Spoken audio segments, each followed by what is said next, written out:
Hello everyone, welcome to GS tank. GS tank में आपका बहुत बहुत स्वागत है, जहां पे हम डिस्कस कर रहे हैं इंटायर इंडियन पॉलिटी यानी संपूर्ण भारत के राज व्यवस्था पे। और कल का जो हमारा टॉपिक था वो रिलेटेड था ज्वाइंट सिटिंग ऑफ पार्लियामेंट से। मतलब दो टॉपिक हमने कल कवर किया था, बिल और एक्ट। मतलब बिल क्या है, एक्ट क्या है, और ज्वाइंट सिटिंग ऑफ पार्लियामेंट मतलब जो संसद का जो द्विसदनीय बैठक होता है उससे रिलेटेड था। तो अगर आपने उस वीडियो को अभी तक नहीं देखा है तो आप जाकर उस वीडियो को देख सकते हैं। मैंने प्लेलिस्ट क्रिएट कर दिया है, ठीक है। उसमें मैंने ये भी आपको बताया था कि बिल है वो कैसे एक्ट बनता है, मतलब कोई भी ड्राफ्ट आया वो कानून कैसे बना, एक्ट कैसे बना, ये सब मैंने उसमें डिटेल्स में डिस्कस किया था। तो आप उस वीडियो को जाकर देख लीजिए। तो आज का जो हमारा टॉपिक रहेगा वो रहेगा मनी बिल यानी धन विधेयक से संबंधित रहेगा आज का हमारा क्लास, जिसमें कवर होता है आर्टिकल 109 एंड 110 यानी 109 और 110। ठीक है, तो आइए वीडियो को स्टार्ट करते हैं और देखते हैं। टॉपिक है मनी बिल। अगर इसका हिंदी की बात करें तो ये है धन विधेयक।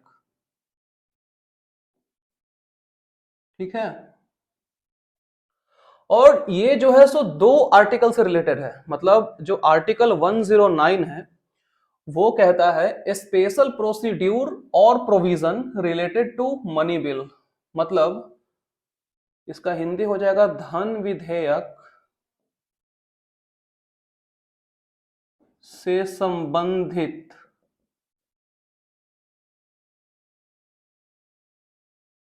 विशेष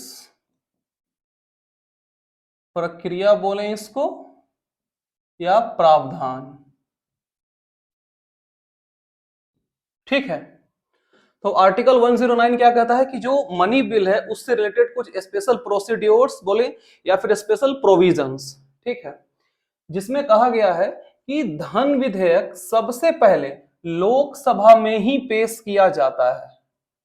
ठीक है, मतलब इसमें यह केस नहीं है कि आइदर हाउस में ये पेश हो गया, नहीं, ये जब आएगा तो लोकसभा में ही आएगा, ये फिक्स है। ये राज्यसभा में पहले नहीं आएगा, ये पहले लोकसभा में आएगा। ठीक है, और दूसरा पॉइंट है कि राज्यसभा इसे 14 दिन से ज्यादा नहीं रोक सकता है। ठीक है, कहने का ये मतलब है, यहां थोड़ा समझ लीजिए। जैसे ये मनी बिल है, ठीक है, और ये आया संसद में, ये लोकसभा में पेश हुआ। लोकसभा के बाद कहां जाएगा, ये राज्यसभा में जाएगा। जब ये राज्यसभा में जाएगा तो राज्यसभा इसको मैक्सिमम 14 दिन ही होल्ड कर सकता है।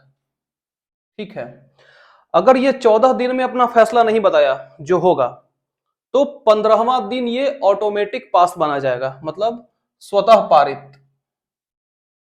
स्वतः पारित 15वां दिन। कब? 15वां दिन। मतलब इसको 14 दिन में अपना निर्णय बताना होगा राज्यसभा को।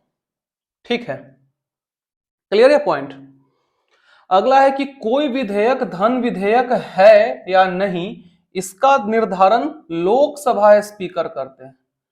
मतलब कोई भी बिल इंट्रोड्यूस हुआ, ठीक है, तो वो बिल जो है वो मनी बिल है या नहीं, वो बिल धन विधेयक है या नहीं, इसका फैसला, इसका निर्धारण कौन करते हैं? लोकसभा के अध्यक्ष या लोकसभा के स्पीकर करते हैं।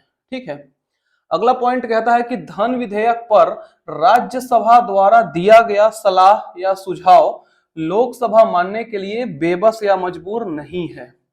कहने का यह मतलब है कि ये तो इंट्रोड्यूस हुआ लोकसभा में, ठीक है, निर्धारण कर दिए लोकसभा के स्पीकर। अब अगर इससे रिलेटेड, इस बिल से रिलेटेड अगर राज्यसभा कोई भी सुझाव या सलाह या फिर कुछ भी अपना एडवाइस देता है लोकसभा को, तो ऐसा नहीं है कि जरूरी कि वो मान ही लेगा लोकसभा। ऐसा प्रावधान नहीं है कि लोकसभा को मानना ही पड़ेगा। उसका मन है तो माने, उसका मन है तो नहीं माने। कोई उस पर जोर जबरदस्ती नहीं होता है लोकसभा पे। ठीक है, उस पर डिपेंड करता है कि वो उस डिसीजन को मानना है या नहीं मानना है। ठीक है, अगला पॉइंट है कि धन विधेयक राष्ट्रपति के पूर्व अनुमानित से ही लोकसभा में लाया जाता है। अगर आपको लग रहा होगा कि जो मनी बिल है वो डायरेक्ट इंट्रोड्यूस कर दिया जाता है लोकसभा में, तो ऐसा नहीं होता है। ये इंट्रोड्यूस होने से पहले इसका खबर राष्ट्रपति को होता है। ठीक है, वो बस फॉर्मेलिटी होता है कि ये राज्यसभा के पास जाएगा, प्रेसिडेंट के पास, और प्रेसिडेंट इसको पास करेंगे। ठीक है, ऐसा नहीं है। है ऐसा कि इसको मतलब राष्ट्रपति को इसके बारे में पहले से नॉलेज रहता है कि धन विधेयक आने वाला है, ठीक है, मतलब उनसे अनुमति से ही, मतलब उनके परमिशन से ही ये आता है बिल, समझा। बस वो फॉर्मेलिटी है कि राज्यसभा के पास वो प्रेसिडेंट के पास जाएगा तब पास होगा, लेकिन उनको खबर पहले से होता है। इसी के कारण राष्ट्रपति इसे पुनर्विचार के लिए नहीं लौटा सकते। जब इनको पहले से ही सब कुछ पता है, ऑलरेडी सब कुछ डिसीजन हो गया, तो दोबारा वो क्यों लौटाएंगे? वो ऑलरेडी तो सब जो डिसीजन लेना वो ले चुके हैं, तो फिर दोबारा लौटाने का तो कोई सेंस ही नहीं बनता, तो दोबारा उसको नहीं लौटाया जाता है, ठीक है। इसके बाद है कि इसके लिए संयुक्त अधिवेशन नहीं बुलाया जा सकता है। मतलब ये बात कल भी मैंने आपको बताया था ज्वाइंट सिटिंग वाले चैप्टर में कि धन विधेयक के लिए संयुक्त अधिवेशन नहीं आता है, ठीक है। मतलब कुछ भी हो जाए, कितना भी बहस हो जाए, इसके लिए ज्वाइंट सिटिंग कभी नहीं आएगा धन विधेयक के लिए, ठीक है। तो ये कुछ पॉइंट्स था आर्टिकल 109 से रिलेटेड, ठीक है। तो इसको आप एक बार नोट डाउन स्क्रीनशॉट ले लीजिए। इसके बाद आते हैं आर्टिकल 110 पे। अगला है आर्टिकल 110, ठीक है, जो कि कहता है डिफिनीशन ऑफ मनी बिल, मतलब जो धन विधेयक है उसकी परिभाषा। तो इसका हिंदी अगर आप लिखना चाहें तो हो जाएगा धन विधेयक की परिभाषा, ठीक है। ये किसमें है? आर्टिकल 110 में, ठीक है। अब ये क्या कहता है कि अब कोई भी विधेयक धन विधेयक कहलाएगा यदि वह, मतलब जो आर्टिकल 110 है वो है धन विधेयक की परिभाषा, और इसको परिभाषित कौन करता है? इसको परिभाषित करते हैं लोकसभा के स्पीकर, ठीक है। और पॉइंट ये कहता है कि कोई भी विधेयक धन विधेयक तब कहलाएगा जब, पहला पॉइंट है, किसी भी कर को, कर मतलब टैक्स, किसी भी टैक्स को बढ़ाना हो, घटाना हो या फिर पूर्णतः खत्म कर देना हो, मतलब कोई भी टैक्स है, ठीक है। जैसे एग्जांपल जीएसटी को ही ले लीजिए, तो जीएसटी जो टैक्स है, अगर उसमें कोई भी तरह का, अगर उसको बढ़ाना हो, मतलब जीएसटी को जिसका टैक्सेशन सिस्टम है उसको बढ़ाना हो, घटाना हो या फिर पूरा खत्म ही कर देना हो, तो उस केस में क्या होगा? तो उससे रिलेटेड जो बिल होगा वो मनी बिल होगा, ठीक है। दूसरा है कि केंद्र सरकार द्वारा उधार लिए गए धन के आदान प्रदान से संबंधित हो, मतलब केंद्र सरकार कोई लोन लिए, ठीक है, लोन बोले, ऋण बोले, ठीक है, कर्ज भी बोल सकते हैं, कर्ज लिए, मतलब सेंट्रल गवर्नमेंट जो लोन लेता है, ठीक है, अब उससे रिलेटेड, मतलब लोन लिया, किसी देश से लोन ले लिया, ठीक है, और फिर उससे रिलेटेड जो उसको जो पैसा चुकाएगा, जो पैसा लिया, उससे संबंधित जो बिल होगा वो क्या होगा? वो मनी बिल होगा। क्लियर है पॉइंट? अगला है कि भारत सरकार के संचित निधि और आकस्मिक निधि में किसी प्रकार की तब्दीली हो। अब आपके लिए नया टर्म होगा संचित निधि। अब यहां पे देखिए, संचित निधि मतलब क्या होता है? मतलब कंसोलिडेटेड फंड, कंसोलिडेटेड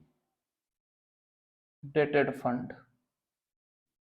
और आकस्मिक नीति, आकस्मिक निधि, ये मतलब कंटीजेंसी फंड, कंटीजेंसी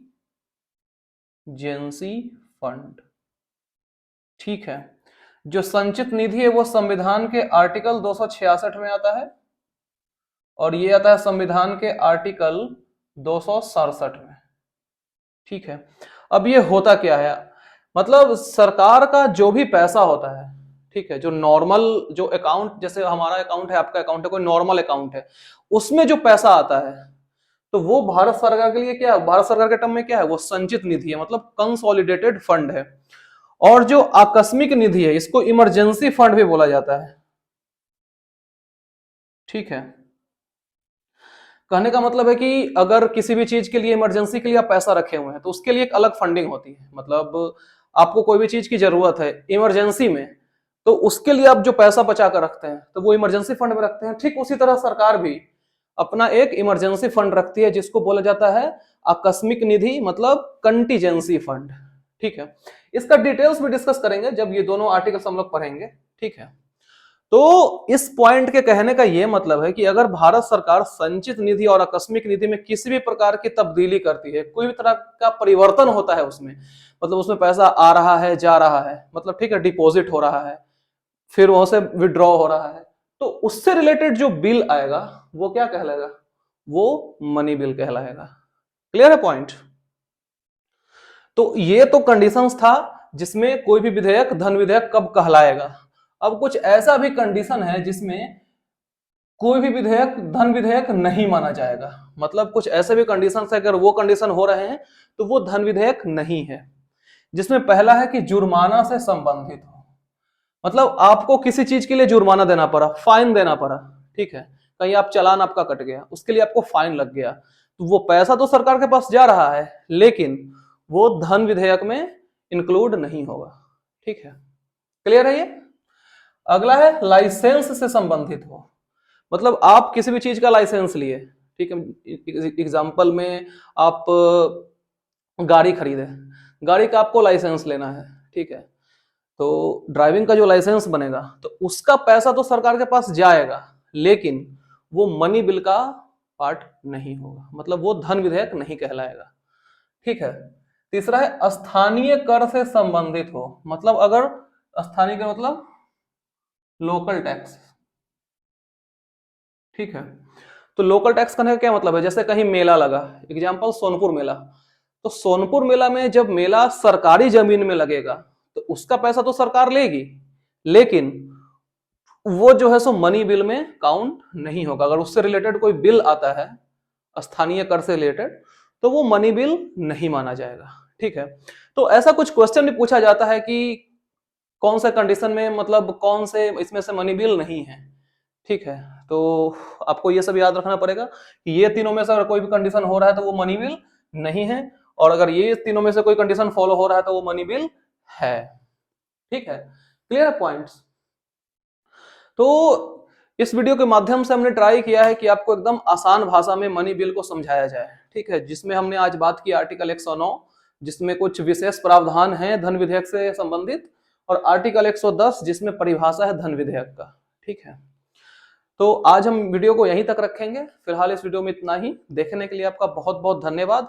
अगर आपको इस वीडियो पसंद आया हो तो लाइक करिए, कमेंट करके बताइए मुझे आपको कैसा लगा, और चैनल को सब्सक्राइब कर लीजिए ताकि आपको कोई भी नोटिफिकेशन सबसे पहले मिले। ठीक है, तो फिर मिलते हैं कल नए टॉपिक के साथ, और कल का जो हमारा टॉपिक हुआ वो है 111 यानी 111 जो कि वीटो पावर ऑफ प्रेसिडेंट। ठीक है, तो कल उसको हम लोग डिटेल्स में डिस्कस करेंगे। ठीक है, तो तब तक के लिए bye bye, goodbye, take care.